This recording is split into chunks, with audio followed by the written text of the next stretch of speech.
pretty early in my career, I think I learned the lesson that there are two things that really matter to me. The first is that I just have to show up every day with people that I respect, admire, like, can learn from. I mean, just the people that you collaborate with every day is such a big part of whether you find your work satisfying or not. And then the second piece is that I'm super motivated on creating things that I, sort of personally want to see in the world. Welcome to the podcast, where we introduce you to incredible humans who share their journeys with the mission to inspire you to harness your own inner tenacity to drive your life and career forward. And now, your host, Adam Posner.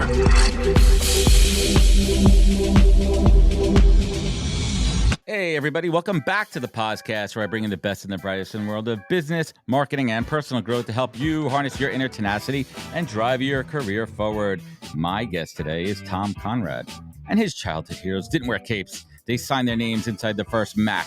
Inspired by those pioneering the future of tech, teenage Tom set his eyes on a career at Apple, and not only did he achieve that dream, he helped build the key features that many of you are using today. We're going to get into that. And he went on to take a pivotal role in marketing, taking Pandora public. I mean, this guy has done it all. Excelled as a VP of product at Snapchat and continues to serve on the board of Sonos.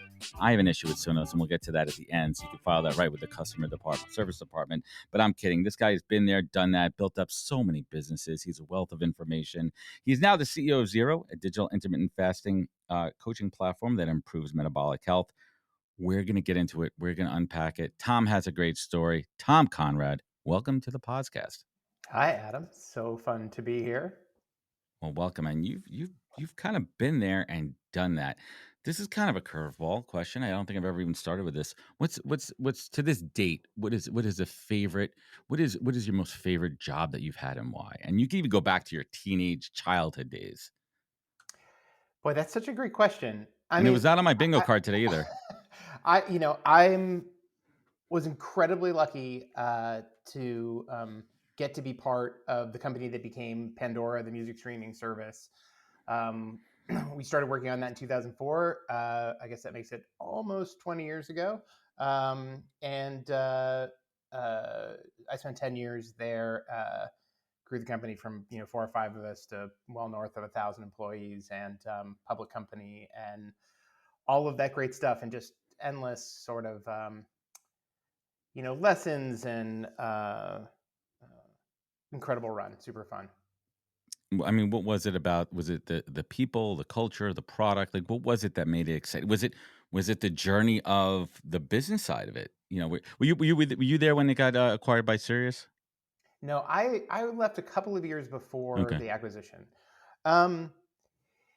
Yeah, it's a little bit that it was such a, you sort of knock down all of the dominoes, but one, I suppose, and we can get back to that in a second. But just the incredible group of people working in a category that I was really passionate about. I was that guy in college who would, sit you down in front of a stereo and play song after song and ask you what you liked and say, oh, if you like this, you should hear this. And so, the chance to create Pandora was really in part born out of wanting to do that, not just with one person, in my dorm room, but I think in the beginning, my aspiration was probably tens or hundreds of thousands of people, but by the end, it was tens of millions a month, and pretty remarkably fun to get to do that. It's interesting you say that too. I worked at Sirius XM. That's why I brought it up. I worked at Sirius from 2006 to 2011, so Yeah, pre-acquisition. But I came over in a following my passion. I am not musically inclined. I mean, I think I play a really mean air piano. Like, people focus sure. on guitar, but I really love, like, there's certain songs, certain ballads I love. Just like November Rain is one of my favorite to play air piano to. That ballad in the middle of it, like, anyway, that's a whole separate point. But I went over to Sirius because I loved Yeah, Howard Stern and I loved music, and to be involved on that side from the marketing perspective, I felt part of it. sure. And I think that's interesting too for people that are like adjacent to follow your passion. Even like, I love music and I can't be a professional, touring rock star, but how else could I be involved in that?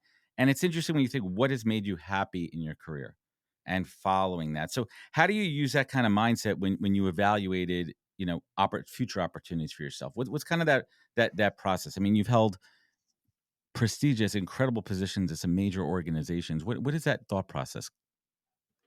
pretty early in my career, I think I learned the lesson that there are two things that really matter to me. The first is that I just have to show up every day with people that I respect, admire, like, can learn from. I mean, just the people that you collaborate with every day is such a big part of whether you find your work satisfying or not. Um, and then the second piece is that I'm super motivated on creating things that I, sort of personally want to see in the world. That I'm, just excited about solving the puzzle of how do we make something really great for the people who engage with the product. And um, I've found that when I am really rigorous about analyzing a professional opportunity through those two lenses, that almost no matter what happens to the enterprise in the end, when I look back on that chapter of my life, um, I look back with satisfaction and am happy that I made the choices that I made.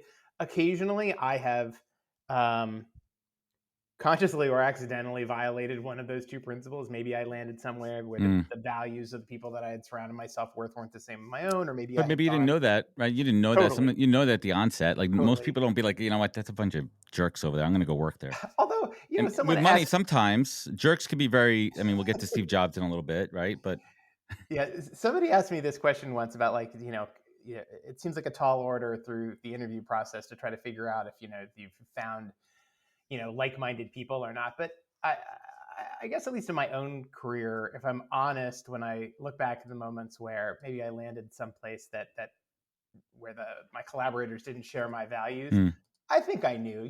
Pretty quickly. I think yeah. in a lot of cases, you sit next to somebody at a maybe a professional event or something, get to talking to them over dinner, and it's pretty remarkable how quickly whether you found kind of one of your own people or not. And paying attention to that little voice in your head when you're evaluating a professional opportunity, I think is pretty important. That I think that's sage advice for anybody in their career because a lot of times when I'm talking to senior leaders, I talk to them about how they assess character values in the interview process for a candidate. But I think it's interesting too for candidates at any level for them to assess, values within the organization. And it comes down to your gut. It comes down to your just trusting that, that little birdie that's sitting on your shoulder and getting those vibes. And I think that's, Yeah, totally. critically important. And I'm sure like, we could sit here and say, okay, well, what specific questions can you ask in an interview? But it comes down to a feeling.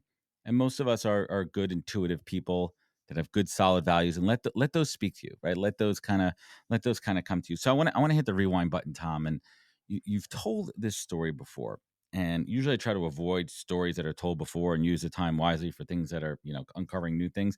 But I got to hear the story, and I'm with my audience about how you landed this job at Apple. Oh, well, so um, I mean, this story goes back a very, very long time. I was 15 years old watching the Super Bowl, and along comes that original ad for the Macintosh.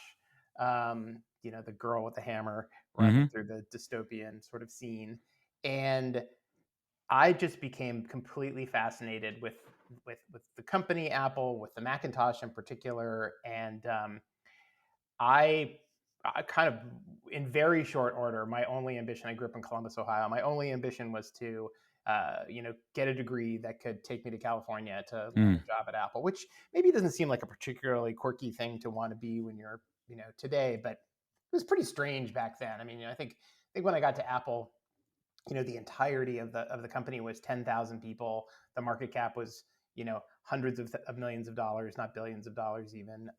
And uh, so I went off to the University of Michigan, studied computer engineering.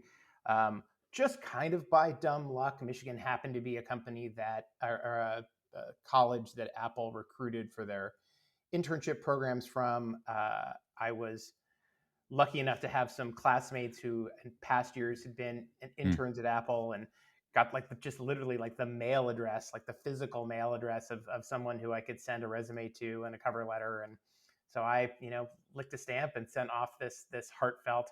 I mean, I think I literally said in the this this typewritten letter that I wanted to come to Apple and change the world, which is so cringe now, but But back then it uh, worked. spoke to me at the time. And Yeah, I was very, very fortunate. Got offered an internship and then ultimately a job, and drove my dad's Pontiac 6000 STE across the country when I graduated in 1992 to start a job working on the Finder. Did he give you the car, or did you have to send it back to That's a, him? that's a great question. I Just do curious. remember. I do remember that by the time I Yeah, we got go to deep here on the podcast. yeah, Real yeah, important that's questions. right. I do remember that by the time I got to Cupertino, the driver's side door no longer opened, so I'd have Oh to man. crawl across the center console to get out the passenger side door, which among other things, does not make you a And particularly cool person to pick someone up for a date. Uh, did you do the whole sliding across the hood thing? The yeah, reverse? yeah, sure, Yeah. sure. You have to just kind of jump across it. So, I mean, we're dating ourselves a little bit, and Apple wasn't the organization, it was not from a size perspective. But how did you get your feet wet within your was it a tough landing? Mm. Was it challenging to get acclimated into? I mean, at that time, I mean, listen, the culture has shifted and evolved, especially as the company has scaled tremendously since then. But back then, even there was still exposure to senior level management and leadership. Yeah, at the time, the software engineering organization that built the system software for the Mac was probably 300 or 400 people. The people that worked on the Finder, my bit of that, I think there were just 8 or 9 of us. So, it was not honestly that different Hmm. than it might feel going to a Series B Yeah. startup today, where you might land on a team of a dozen or less people inside a company of just a few hundred. That's sort of how it felt back in those days. The interesting thing about Apple actually was that there was really sort of an emphasis at that time on having a diverse set of skills. Like you were sort of, the the broader your ability to contribute at Apple in the era that I was there, the more success that you would find. So if you were a thoughtful engineer, but also had great ideas about user experience, and Mm. maybe also had valuable perspectives on product marketing, those kinds of people actually really ended up being, successful. Um, it was an interesting place, though, as a result, to be a new college grad, because Mm. in my 4 years at Apple, um, incredible experience. But if I were to say that I had any critique of it, I sort of left kind of a mile wide and an inch deep with respect Mm. to expertise. I wasn't particularly great at any one thing, but I had a lot of experiences across a wide breadth of areas of contribution. And it really wasn't until my second job, um, where I was leading the team of developers for a video game called You Don't Know Jack, where I really became a sort of uh, capable software developer, and simply because I just wrote a ton more software in that What job than I wrote at Apple. what was the decision to leave Apple like, and how'd you make that decision? Was it a tough one? Um, you know, the thing that was hard about Apple in the period that I was there. So I was there in from 1991 to 1995. That was the era where Steve was gone. Mm. We shipped System 7 and System 8, and we upgraded the sort of microprocessor architecture from the Motorola 68,000 to the PowerPC, Right. which was like kind of a technical feat that had never really been accomplished before in mainstream computing. Um, but I would say that Apple was not great at shipping software in the era that I was there. I was there for, like I said, 4 years, and some of the software I wrote in my first 90 days of the company didn't ship until after I left, so more than Mm. 4 years later.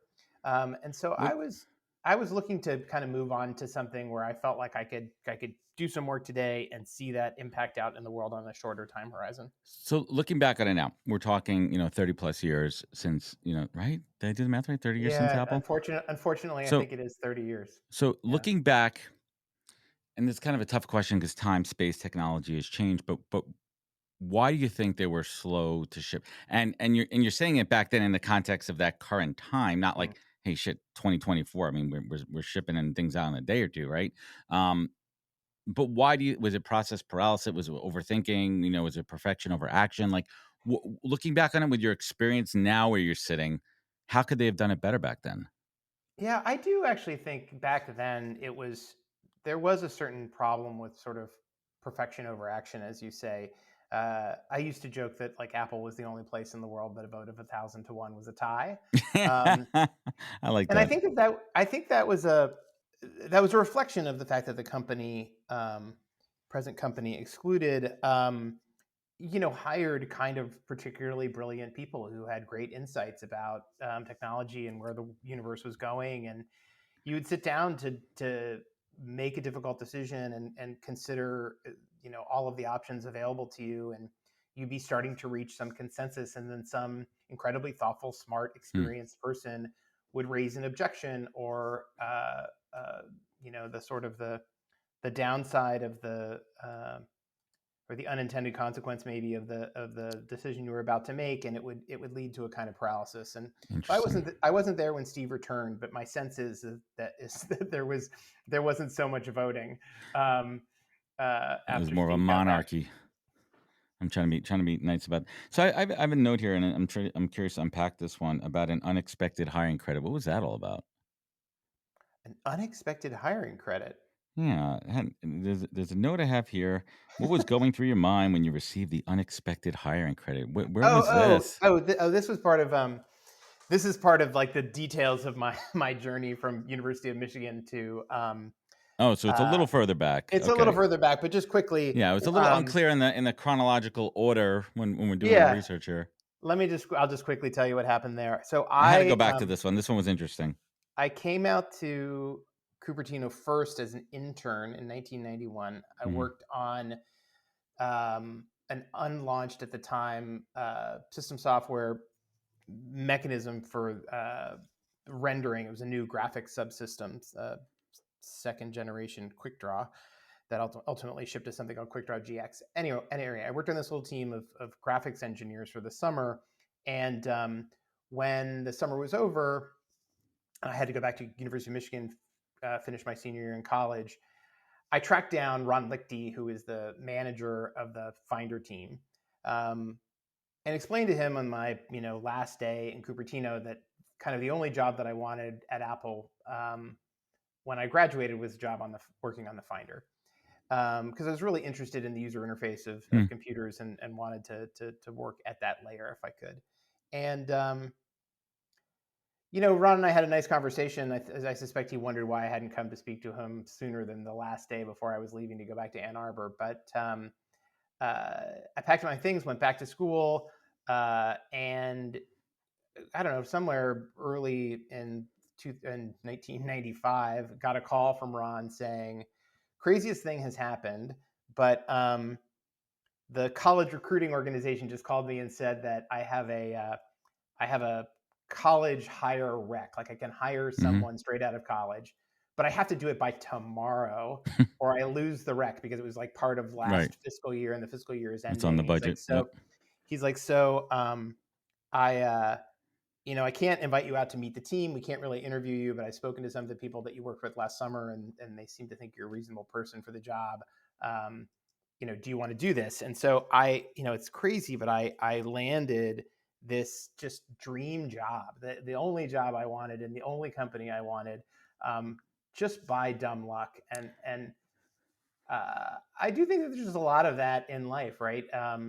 I've been incredibly lucky in my career to sort of time after time after time. And sure, there's a Well, tiny bit of you make your own luck. I went to him, asked him about the job, but like, come on, like sometimes the well, universe just aligns.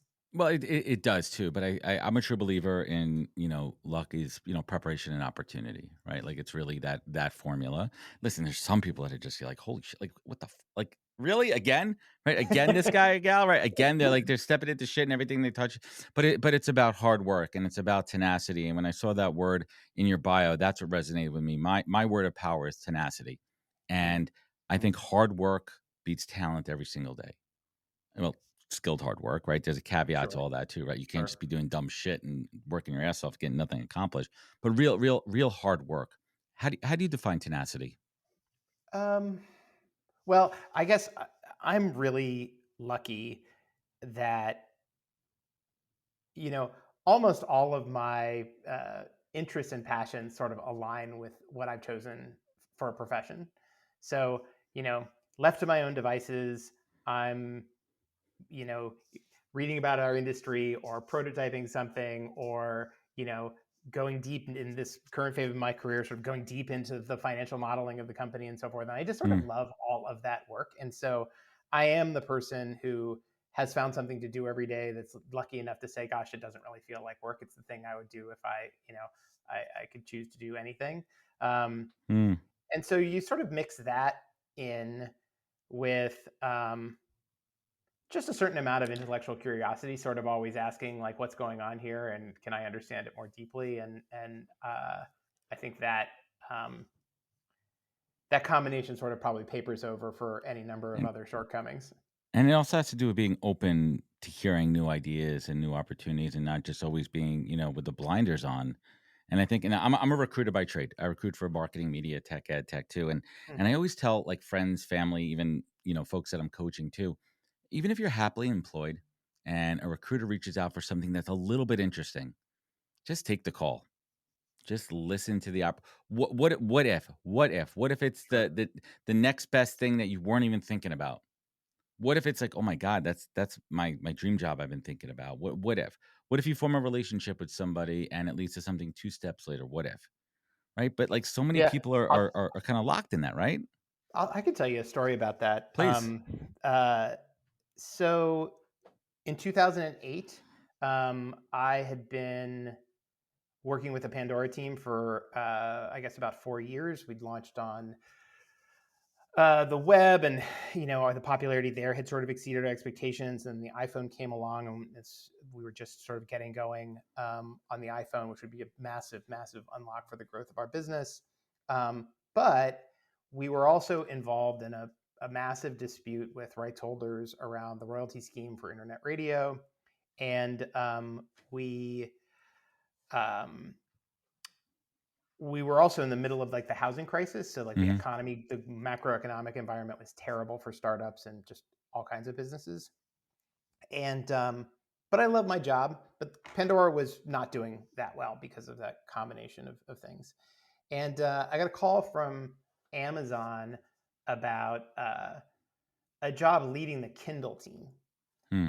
And I was sort of intrigued by the possibility of taking, what I'd done in software for the last 10 years or so and get back to a company that was doing both hardware and software like Apple was. And so I took the call, went down and met with some of their engineers in San Jose, and um, turned out I wasn't the right guy for the job. Um, and the recruiter delivered that news kindly and then said, but But we are we're working on a strategy for music at Amazon, digital music at Amazon. And this is 2008, so they're still selling a gazillion CDs, and digital music is still sort of in its infancy. And they said, why don't you come to San Francisco and start, build up a team, a sort of tiger team to innovate in digital music for Amazon. And I I came back home and talked to my girlfriend about it and was like, I don't want to do this. I have the only job in digital music that I want. And, I don't think I want to be in San Francisco while the center of action for Amazon is up in Seattle. And she's like, you know what? Get them to give you an offer. hmm. And I'm like, boy, I don't know. I'm not going to take it. It just seems like I'm wasting their time. She's like, you should really do it. You should get them to give you an offer. So she talks me into it. I get them to give me an offer in writing. Offers pretty dramatically more Hmm. lucrative, both in the short term and potentially the long term than anything I was seeing at Pandora. And so we have Food for another thought. conversation with her, and she says, and I say, I'm done. Like I'm not. It's a lot of money, but like I have the job that I You didn't want. feel it. Yeah. I didn't feel it exactly. And she says, talk to the people at Pandora about the offer. And I'm like, I'm really close with the CEO and the board. I know that they treat me equitably. I know Hmm. that, if there was room for them to make a change to my compensation, they would have done it already. I'm not going to like go and Mm. then, you know, um, uh, have this implied threat that I'm going to leave over this. She's like, you really, what? Have a conversation with them about it. So, I again reluctantly go and sit down my next one-on-one and say, I'm not going to leave, but I I'd had this conversation with Amazon. The economy is terrible, and we're in this fight over music royalties, and it is like, it's pretty eye-opening, the kind of compensation that's out there at these bigger companies. I know we're not in a position to pay at parity with Amazon, but I thought I'd at least talk to you. Right. Stumbling over myself to just sort of apologizing about even bringing it up. Long story short, the board made a really dramatic change in my equity position in the company as a result of that conversation. There was one of those things is like truly life changing, like just changed the Yeah. outcome from Pandora from being sort of one thing to another for me. And so I took two lessons from that. One is there's certainly nothing wrong with like testing yourself in the market to seeing what's out there. And so, people who work for me come and have, similar questions about their compensation. I work really hard, and the companies I'm involved with to have a really thoughtful kind of compensation philosophy and strategy and benchmarking. And so you can have like a really detailed conversation about like Right. So where it's the not just numbers. pie in the sky. It's not just, Exactly right. like, listen, there's benchmarking, there's All of salary that. bands, there's, you retention. There's a lot that goes into it. And I think a lot of folks don't realize, Yeah. We do, especially, I we're was just just gonna say, we're just 15 people at my company right. today, and we do all of that. Right. But We you're do. bringing that wealth of experience, but Yeah. a lot of startups and other ones don't have Yeah. that. And when I'm recruiting, I have the conversation with candidates. I'm like, listen, I'm very clear to you in the upfront what the budget is. And there's a reason there's a budget. Yep. Now, listen, are there outliers out there? If you come to the table, there might be a little bit of wiggle room here or there, but it's not. There's parameters. There has to be parameters. Yeah. There's also equity. There's pay. There's pay equity across All the of those board, things. Yeah, right? And totally. I think it's hard for people to listen. Not every company can pay the same. You can't go from Yeah, a there's large that too. enterprise Of course. organization to a startup that may not be funded even a fraction of that and expect to get the same. So you have to think about all the other variables. Totally. So I think, if you're fortunate, you work for a company that has Hmm. a really thoughtful, consistent compensation philosophy, and so you can have a conversation with the person that you work for about how you fit into that strategy and where you might go over time. I think you can absolutely go out and test yourself in the market and find out like what other companies might be willing to pay you. Um, and then I think the other thing that I took from the experience is that the person that I worked for, uh, you know, uh, a guy named Joe Kennedy, our CEO at Pandora, just the greatest leader that I've ever, got to work with. And I've worked with some incredible people through the years. And I think he really did care about me and my success, um, financial and otherwise. But at the end of the day, there's an awful lot on his plate. Right. And uh, the only person that's really looking out for you is you. And Of course. I think the other lesson I took away from that is that as long as you engage in the process constructively and respectfully, you're likely going to end up in a better spot over time I think that's fair. if you lean in a little bit to the topic of am I being fairly compensated? Tom, what made him a great leader? Kind of glazed over that. What made Yeah. him such So a great Joe. leader? So uh, Jim Collins, famous business book, Good to Great. He talks about different levels of leadership as you sort of progress from a new manager to a Hmm. seasoned executive, and like um, in the best of scenarios, like the journey you might go on as a leader. And he talks about level 4 leaders. He says that um, level 4 leaders are this beguiling combination of indomitable will and no ego. That Mm, everything is done for the good of the company and not for the aggrandization of the aggrandization. I'm not sure that's a word, but we'll go with it. of the executive in question. And Joe was just I mean, uh, is that servant the most leadership, right? perfect aspirational kind of exemplar of that I've ever encountered. It was incredibly smart, incredibly diverse set of capabilities. Could do almost everybody around the leadership team's job better than they could do it. Um, Super leaned in, hardworking, um, uh, but uh, just met every day, completely ego free. He could do all of our jobs, but he never tried to do our jobs. Hmm. You know, uh, Whenever there was a kind of a question of, um, uh, how the company would present itself in the world. He was the first person to say who's the right person around the table to be out there as the face of this thing that we're doing, as just one kind of example. Um, Incredible human being, just the It's best. interesting. I mean, there really is this model of servant leadership too. But going back to your career, I mean, you've had incredible trajectory and track record of success, but there had to be those failures in there. And I think the hallmark of almost every great leader is a failure, because a failure humbles you. It's the lessons learned. What has been that big failure for you? That one you want back? Yeah, Well, yeah. mulligan Gosh, I mean, you have those. I suppose in some ways you have those every month. You have those every every quarter. day. These things you look back on exactly, and just go, "Gosh, man, how did I get that one wrong?" I mean, we can talk about these, but I've been involved in a couple of super big, like headline level, notable failure companies. Let's go for Um, the full Phoenix Rises. yeah. So I'll enumerate them, but then I'll come back to another one, and then we can turn if you want to. So I led engineering at pets.com, the infamous like poster child for excesses of the .com era back in Hmm. 2000. That was a big one. That we went, we founded the company and took it public and closed up in 18 months. And then just very recently, although it's hard to believe, but it's been almost 4 years. I was the head of product for Quibi, the infamous short form video service that launched during the Oh pandemic. yeah. That Jeffrey Katzenberg and Meg Whitman headed up, um, and that was another sort of headline But level where did failure this for me. embark with Quibi? Was it You know, was it the mark? Did they misread the market? Were they too Did they think that the product couldn't fail? these are great questions. What could you say legally? No, I think um, uh, so. The fundamental value proposition of Quibi was that we were going to create a new form of media designed from the ground up for the mobile phone. Hmm.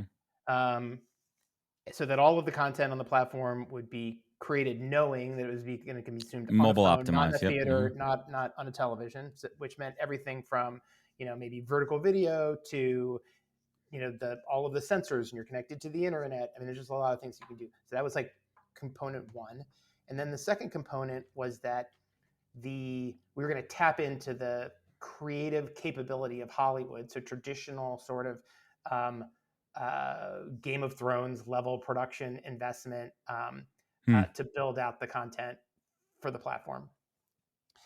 And Well, you had the experts, right? I mean, you had yeah, and the yeah, best and in class. we Yeah. had some incredible people. Jeffrey was certainly the name on the masthead, but the content team was just like from top to Hmm. bottom exceptional. Um, and we raised a bunch of money to make the content, and we made, in anticipation of launch, we made 70 shows, which is more shows than all the network television studios make, in a year combined. Hmm. Um, and I think one problem was that even though that's a ton of content by one yardstick, Yeah. it's not very much content in a world where the expectation is infinite variety, tailored to every taste. Um, and so I think to satiate the, uh, the particular desire that we have when we take our phone out of our pocket to fill those in between moments, I think we've we've become used to, thanks to first YouTube and then TikTok and now Reels, um, that we can really get to content that's very very specific to our Yeah. tastes. We've niched down and a lot. and and I think that the formula that I described, new form of media, bespoke capabilities, only present on the Quibi platform, married to the Hollywood apparatus, just meant that you were going to have to spend not $1 billion making content, but maybe tens of billions of dollars making content if you wanted to build a big enough Keep up with it, library right? to, which I think you take that and then you combine it with the fact that we launched literally on the second week of the pandemic, where everyone had gone from always on the go to not on the go at The all. timing was Um, off. our timing was not great. And then there are, of course, a whole bunch of other things that we did. Not least of which is I think we got out over our skis on sort of telling the world about how important we were Well, before we had demonstrated that to anyone. that's a key thing, and leaning at the end of that last comment there, in a broad stroke, without naming names, but like at the highest level, did these folks take accountability for their loss? Ownership? Did they take ownership and say, "Yep, we missed the mark. We fucked up." Yeah, I mean, I can't speak to every last person in the company, of Just course, but I think broadly, I think if you talk to, certainly I think we made big mistakes. On my end, I spent a lot of our time and energy before launch building out what I perceived to be sort of table stakes mhm, features, um, but uh, and probably didn't make a big enough investment in differentiating features. So there's a lot of talk about how we are going to enable this new kind of media built, purpose built for the phone from the ground up, and there just wasn't a lot of proof points of that vision in version one. We had a roadmap ahead of us that I think would have demonstrated that over time. Um, but version one, looked an awful lot like, Netflix, on your phone with a few tricks up its sleeve, um, which I don't think was enough uh, move the needle, right? to move Just the needle, and that was, that prioritization was certainly on my watch and my fault. interesting, and I think that's another great mark of great leadership is accountability, because it sets the example for the team that it's okay to, as long as you're learning and you're talking about it, and you're open. I want to talk a little bit about Snapchat for a little bit and get your perspective. I have a 12-year-old daughter, and she's on it. Well, she was not on Snapchat. We'll tell the other one, the TikTok, but it's the same, basically the same thing. Like, have we done such a disservice for creating these products that are encouraging cyber addiction and cyberbullying and addiction and these kids not getting outside? Like, have we just really shot ourselves in the foot with this one? I'm curious on your perspective, on the inside. I mean, I've had folks on the show from the more of the broader, psychological sense and all that too, but from like the product and the design perspective, like how does that sit with you? Yeah, so I went to Snapchat in 2016. Company was pre-public, Hmm. couple 100 million users, and uh, 700 employees or something. Um, and I went because I was enthusiastic about what I saw Evan and the team Hmm. doing there that other social media companies at the time weren't doing. There was a emphasis on creativity. There was an emphasis on communication. There was an emphasis on presenting sort of the authentic self, not this sort of very manicured thing that you might have done Right. on Instagram at the time. The the sort of the native ephemerality of the platform, I think, in its best use, was designed to allow you to be in the moment yourself and know that there wasn't this sort of permanent sort of um, artifact being left on the internet. Uh, and certainly, my experience of Evan and the way he led the team was that he was really passionate about all the things that I just described. Um, and you know, when we were building new features, he would always encourage an active conversation before launch about, how can this feature be misused? Hmm. How will it make people feel? How will it, how can it be used for bullying? How might it impact someone that is otherwise kind of marginalized? So That's good to hear. I saw just a lot of thoughtfulness. Uh, at the same time, you know, by the end of my stint at Snapchat, and this wasn't so much about Snapchat, it was really about the industry um, at large. I became kind of very concerned about um, the unintended consequences of like all of the software that had been Of course. created in my then 25 years, doing it. I mean, at some level, there are unintended consequences of um, the music streaming services, right? With respect To to the um, artist rights, artists, monetization. artist monetization, and even like cultural artifacts like the records, the loss of the record store. Where and where are the albums, right? Why Yes, yeah, the exactly. LPs? What happened to LPs? All of those really interesting sort of unintended consequences. And so when I left Snap in 2018, and again, this isn't a reflection on Snap in particular. it's part of me just reflecting on my career and the things that I had built broadly. I thought maybe I was done making software. I thought maybe I would do something smaller and more personal going forward. I talked about, becoming a pastry chef or learning to play the guitar or, becoming a landscape photographer. The only thing that the list had in common, the items on the list had in common with one another, was they're all things I knew nothing about. That's But I would say, oh, maybe I'll become a landscape photographer. People are like, oh, do you like you're to like make photos? And George I'd be like, oh no, Costanza over here. Yeah. I don't know. I don't know anything about any of these things. And it's a longer story, but I ultimately fell back in love with making software, and I think have found a way to try to contribute in a Well, way that's constructive. But no, I worry about these things too, and I think most thoughtful people in our industry do. what brought you to Zero? What's it all about? Intermittent. It's fun. It's interesting. Like, Yeah. I mean, I'm just talking from a consumer perspective. In my freaking Instagram feed reel, it's just intermittent fasting. I try to do it myself. I think it's an easy thing to do if you're time constrained, if you don't have the amount of time to work out. I think it's something mindful. My wife's kind of got me on the kick too. Like, she usually doesn't eat anything except on the weekends before 12, 1 o'clock. Right? Not yeah. Oh, I'm glad to hear that she She doesn't just eat only on eats the on the weekends. That weekends. would be She has too such extreme. a diet Yeah. going on there. 5 days of But fasting, 2 I days of found eating. that Yeah. to be kind of an easy one for me too. Aside from my coffee, I found like I could really push myself till early mid afternoon, Yeah. and there's the benefits that. Were you an intermittent faster yourself before this, or tell us a little bit about the journey, what the product's all about? Yeah. So the short version of the story of what took me to this job is that, like so many people in the pandemic, I let my health get Mm-hmm. sideways. I was eating too much, I was drinking too much, I wasn't being active.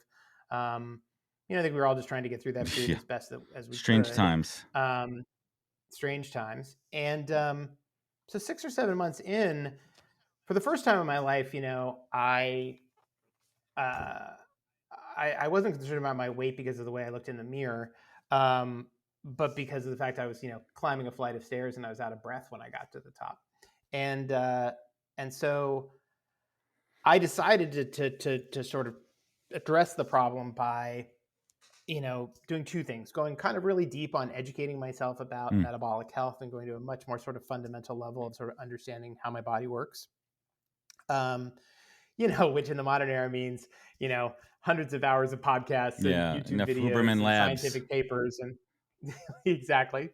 Um, and then a bunch of digital tools, an Aura Ring, a Peloton, Oh, all of it, all the stuff. Tried a fancy concierge mm-hmm. doctor. I think I was hoping to You're find looking for a silver that bullet, there was right? A some holy grail. magic. Yeah, there was some magic silver bullet.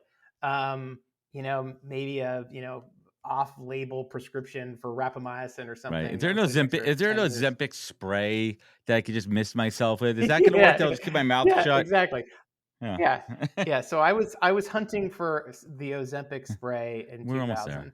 2000, and I think the the biggest takeaway Mm. from all of that effort was that, unfortunately, there is no silver bullet. Um, uh, but there are some simple habits that you can form that can really make a difference.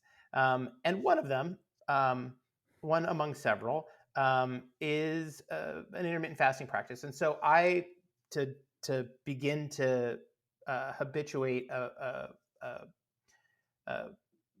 a fasting practice, I was using this app Hmm. called Zero.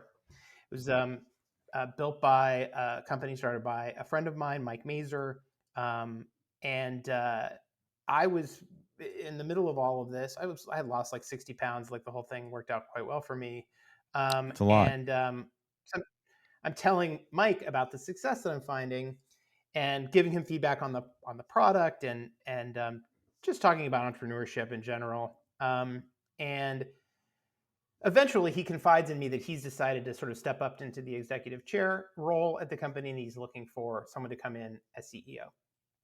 And I had made my career leading engineering and product organizations, and had never really had my uh, eye set on being a CEO or a founder. Like I really enjoyed the more narrowly sort of scoped work that I had done for my career. But he caught me in a moment where I was thinking more and more that it would Mm. be an interesting challenge to be a founder or a CEO. And so here's this opportunity to to take over a small team working in an area that had personally impacted my life in a really positive way. Um, and so, yeah, about 2 years ago, I became the CEO at Zero, and our eponymous app helps people first with intermittent fasting and then form a host of healthy habits that we hope will help them live a longer Well, and I'm healthier definitely life. going to check that out too. But I want to talk a little bit about the democratization of data in the health world. I mean, I am in addition for recruiting for Web 2, we also recruit for Web 3, and one of the biggest benefit, what's going to be that massive onboarding for me. It's the healthcare system onto a decentralized platform, making it more accessible. And it wasn't Mm. just about the modernization from paper to digital, but now how do we make it accessible? How do you own your own health data, right? How do you have access to it? How could you make it immutable? How could you make it where I could easily send it to any doctor? We don't have to wait days and records and everything coming through in that. What's kind of getting you excited about the technological advances when it comes to the data side of health and wellness? I mean, there's kind of two pieces as I think about this. There's the data Mm-hmm. that's your own data, which currently, gets collected by some combination of your wearable, an Apple Watch or a Fitbit or something, an Aura Ring, um, and then of course there's the data that comes off of your relationship with Right. the traditional medical system, usually in the form of lab work. Um, and with a little bit of effort, a consumer can get access to all that data. It ends up maybe in some central repository like Apple Health encrypted on your phone. But it can be very, very difficult to make Mm-hmm. sense of the data, what to do with it. And I don't know that anyone has quite cracked the code yet on how you take this really fine-grained information and filter it through a consumer Mm. lens and make it accessible for people and actionable for people. Certainly, if you go into the Apple Health app, which is a wealth of data, I think you'd be hard pressed to argue that they're yet at the point where they're delivering like really valuable synthesized insights. So I think there's a bunch of opportunity there.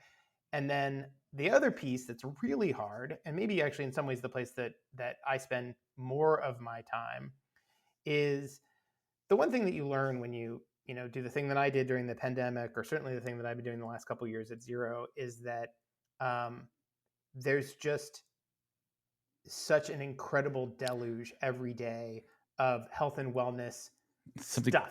Some of it comes from the scientific sort of process.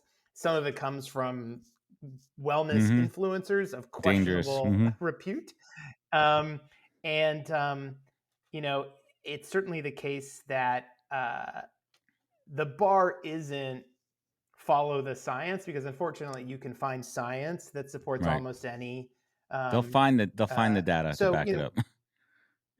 Exactly. So, part of what we're trying to do at Zero is to do some of that lifting for our members by working with scientists and researchers and editors that can survey um, the historical and the stuff that's being released and help people make a path through Interesting. that. I love it. Um, and then, of course, in the perfect, sort of um, uh, incantation of this, you bring those two things together. You bring your personal data that's coming from your wearables and from your lab work and so forth, and sort of filter it through the latest credible research and thinking, and get to something simple and personalized. And in time, that's what Well, we're it trying to sounds do at like you're Zero. really bringing it back to the beginning, following your passion with your experience, the tech that you love to do, and following your purpose there. But what's keeping you up at night with this company these days? What is keeping me up at night? Well, any young company is just it's a every day it's sort of hand to Mm-hmm. hand combat on you know uh, on just 16 different dimensions. So it's like delivering the new version of your product and analyzing how your audience reacts to it, and uh, trying to just fight that good fight. And a lot of days it's you have a lot of headwinds, and then occasionally you get the wind at your back, and it's um, I feel it, Yeah, man. the truth is I sleep pretty well, but I'd be the last person to tell you that Let me that tell you it's one easy. of the greatest, most simple inventions that has changed my sleep and my wife's quality of sleep. Because if I had a drink or two, or if I have a little bit of a cold or allergies, I'm going to snore. It's something that happens with Sure. me. These nasal breathe right strips are game changers at night. It opens up your Interesting. airways. I sleep better. She sleeps better than, and it's you get a pack of 50 of them for like $5, and it's such a simple. And the first night I wore them, I was like, "This is a little bit Love that. uncomfortable," but now I wear them maybe 3 or 4 nights a week, and it sometimes Huh, it's not always cool. the high tech. Sometimes it's the low tech.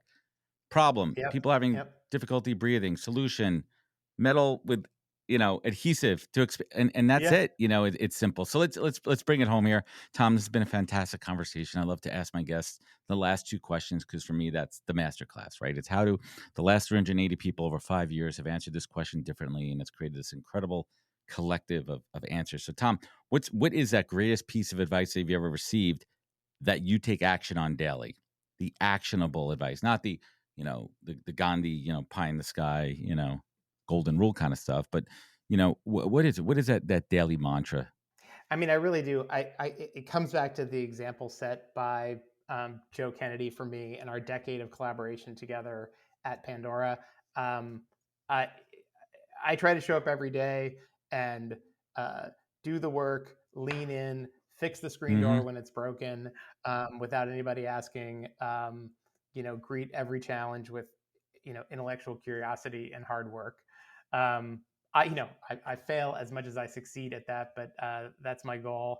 And then the other piece, and this is really really hard, but to do it with Mm. humility, and to know that it's not about you, it's about your team, it's about the people that use your product, and that if you focus on all of that, the rest will work out I just fine dig it. for I you. dig it. And Tom, last but not least, you look back on your life and you look at those challenging times when you really had to dig deep and harness that inner tenacity to pull you up and forward. And now you sit here with, gratitude, appreciation for this family, this life, this career that you've built, and you've empowered so many others. You've created and worked on teams creating amazing tech that helps for good. What keeps you focused? What is your beacon? Tom Conrad, what is your North Star in life? Well, I couldn't possibly have any other answer at this moment in my life. I have a 4-month-old daughter, who is my first, and it's just a completely Oh, yeah. rewritten all of my priorities and all of my thoughts. So incredibly privileged to be a father after all these years. Isn't it? And first of all, congratulations on that, right? And I always say I have two kids. I have a 12-year-old and a 6-year-old. My company's named after my daughter right here. That's my North Star plus son, if I could add his name there. But I always say this too. It's like that second that child comes into your life, that's the second when something else is more important than your own life. When you are not the most important That's person right. in this Yeah, world. sure.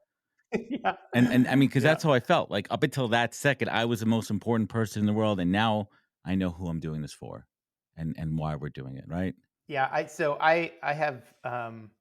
I have tremendous empathy for all the people who decide to not have children. I was one of those people for most of, well, for Mm. all of my life, but the last year or so.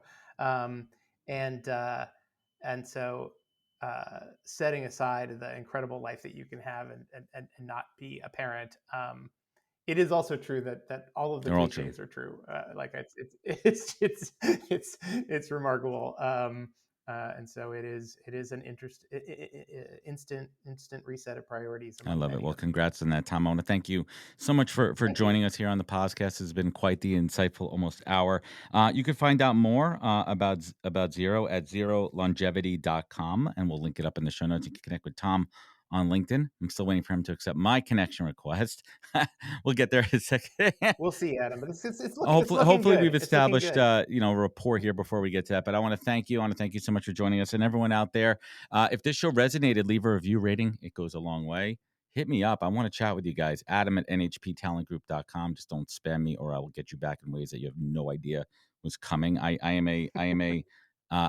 get people back when they spam me in a business perspective. I just don't like it. But in all seriousness, folks, you know how to find out more at thepodcast.com. We appreciate you listening. Remember, be good to yourself, be better to others, and catch us next week for another great episode of the podcast. Take care, everybody. Hey, everybody, I want to talk about a product and platform that I absolutely love and our latest sponsor, Interseller, the prospecting and outreach platform of choice for recruiters and sellers. Whether you're doubling down on business development or recruiting talent, Interstellar does all the heavy lifting of finding contact data, automating the email and follow-up process, and syncs all that rich data into 20 plus CRM and ATS platforms. Reach out now and get going on a 2-week free trial and let them know you heard about it from Adam on the podcast today. Check out the link on the website. Appreciate it. Wisdom is forever, but for us, it's time to go. Thank you for joining us. Luckily, we'll be back with our next episode soon, jam-packed with more incredible humans.